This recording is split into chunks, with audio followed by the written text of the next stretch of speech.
Sup flappers, welcome back to another video, and I don't want to waste your time as this video may get a little bit long. Hopefully I can keep it around 10 minutes, maybe less. So without further ado, I'll just get right into the video. Like, subscribe if this is something that you're looking for. I make Genshin Impact videos every single day and I release 7 videos a week and I stream twice a week. In fact, I'll be streaming later on today once you see this video. Likely, if you're seeing this after 10 hours since it's been posted, likely I already ended my stream. But if you're seeing this a couple hours, just know I'll be live later tonight. So let's get into the top 8 4-star characters that you should be looking to build. Now remember, this is my list. This is something that I've experienced through and asked a lot of players, newer players, veteran players, and this list has gotten approval from a good chunk of the community. Also know that just because your character is not on this list, it doesn't mean it's a bad character. It just means usually it would take more resources or more effort to make said character work. The current 8 characters I have selected right here are also based off of how accessible they are, how easy they are to use,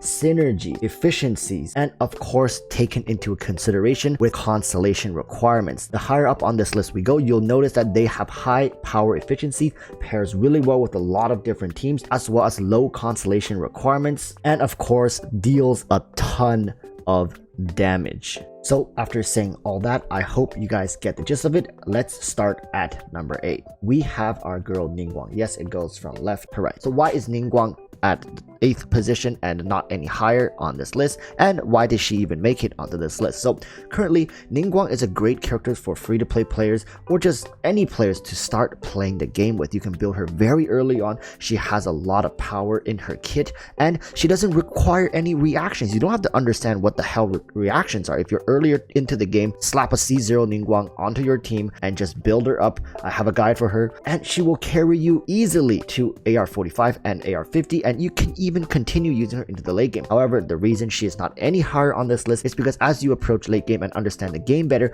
you start opening up potentials to more powerful reaction teams, which we'll talk about later on. However, in the beginning, Ning Wang is superb. Build her if you are just starting the game or if you need to play a carry that does not involve reactions. Now, with that said, let's move into the 7th place. We have Fischl. Fischl is one of those characters who has been very strong since release, and till this day, she offers great synergy in a lot of different teams. And if not reactions and synergy, she has great support DPS potential. And I've seen instances where her elemental skill Oz does more damage than some people's main DPS. Yes, it's possible if you build her properly. And get this, she doesn't require very high constellations to get started and get rolling. However, as you ramp up in her constellation, she starts becoming even better. So this is a character who has great C0 potential as well as C1, C2, C6. As you get constellation for her, she continuously gets better and she opens up new ways to facilitate your team. However, Fischl cannot be any higher on this list simply because she is an electro character. Yes, I did mention she does great damage without even relying on reactions. However, do know that Oz does attack with electro, which ends up ruining a lot of team synergies if you have Fischl on your team as a support DPS or a support. So with that said, she is going to be staying at the number 7 position just because of how powerful she is and how overall useful she is, but she is not almighty. Now moving on to Kujo Sara. This character is a new addition to Genshin Impact, and while she suffers a similar situation as Fischl, I do find her kit to be more applicable than Fischl because at the very least you could use her simply to buff your team. She kind of works like another character. Name starts with a B, ends with a T, is pyro, and can heal people. Yes, Bennett, she kind of is like Bennett, but a less effective version of him. But nonetheless, she is a buffer, and just for that reason alone, Sara deserves a spot on this list. I can't put her any higher simply, again, because she is electro and she has restricted ways to be utilized. But let me tell you, if you can pilot this character well, you can not only buff your team, but also help them reposition, which at times can be crucial, and you can easily spot a good Sara player from a great Sara player. Take your time with this one, people, because she's gonna take some hours to be able to master fully. Now, as we start talking about Xiangling, we are essentially moving into the top 5 4-star characters, in my opinion, in Genshin Impact currently. With Xiangling, we start entering the territory of some great synergies. Because she is Pyro, she is capable of wielding Vaporize and Melt as powerful offensive reactions. And currently, Xiangling is irreplaceable in the game of Genshin Impact because she is the best pyro applicator in the game. Now, please don't confuse pyro applicator with pyro damage dealers. There are plenty of pyro damage dealers, but none can facilitate pyro-based reactions like Xiangling can. What I'm simply saying is her burst skill is the key to unlocking some of the craziest ways to play this game. She is the centerpiece also of the national team, which currently still is one of the best 4-star teams you can run in the game. However, I could not put Xiangling any higher on this list because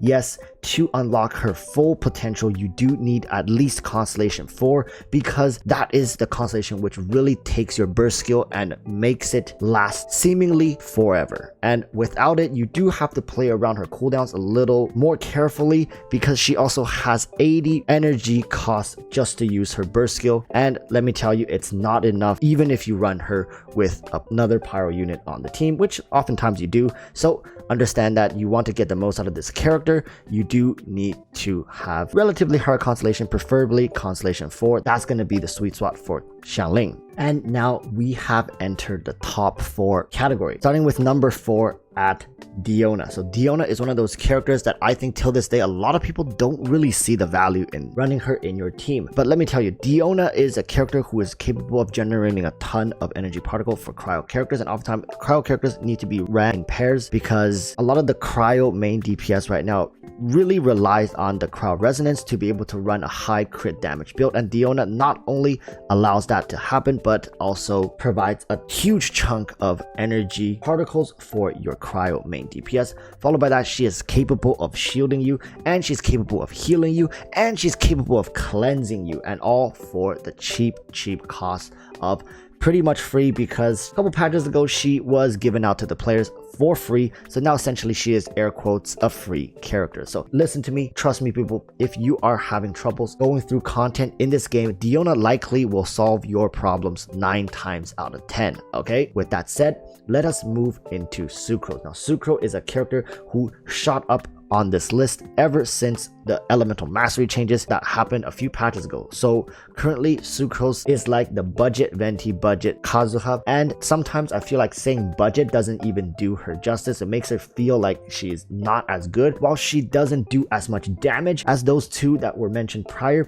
she does facilitate the team just as well if you know how to play around her. Know that for Sucrose, Constellation 2 is more than enough to unlock most of her kit to the point where you will not be really needing to hunt any more constellations beyond this. Although the learning curve for Anemo characters is pretty steep for newer players who are just starting out in the game.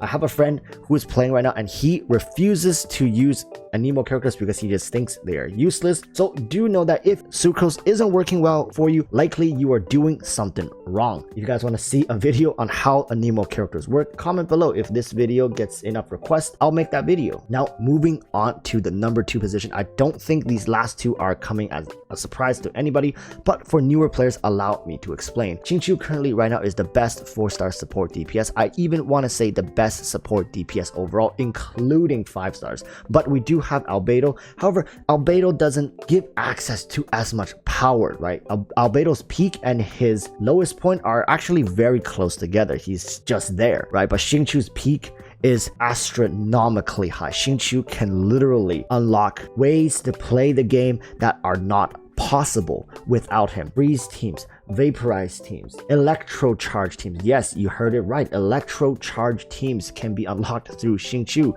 He is just the key to way too many teams, and for the low cost of 2 constellations, you can take this baby home and you can smack the booty cheeks of every bit of content in this game, regardless of what type of main DPS you have. Chances are they're going to work flawlessly with Xingqiu, and even better because Xingqiu on the team. Now with that said, of course we cannot forget the Big Daddy Bennett. I think if you're playing this game and you have a friend or you have been on the internet, you know that Bennett is the crown jewel of Genshin Impact currently. I think Bennett just shouldn't be a 4-star. I think he shouldn't be a 5-star. Like, that's why people keep saying Bennett is the only 6-star character currently available in Genshin Impact, and it's completely true. He doesn't require anything. He just needs to drop his burst skill, and he's doing more than 90% of what characters in Genshin Impact is capable of doing, as long as you don't unlock Constellation 6. And in fact, Bennett is one of the cheapest constellation requirement characters on this entire list,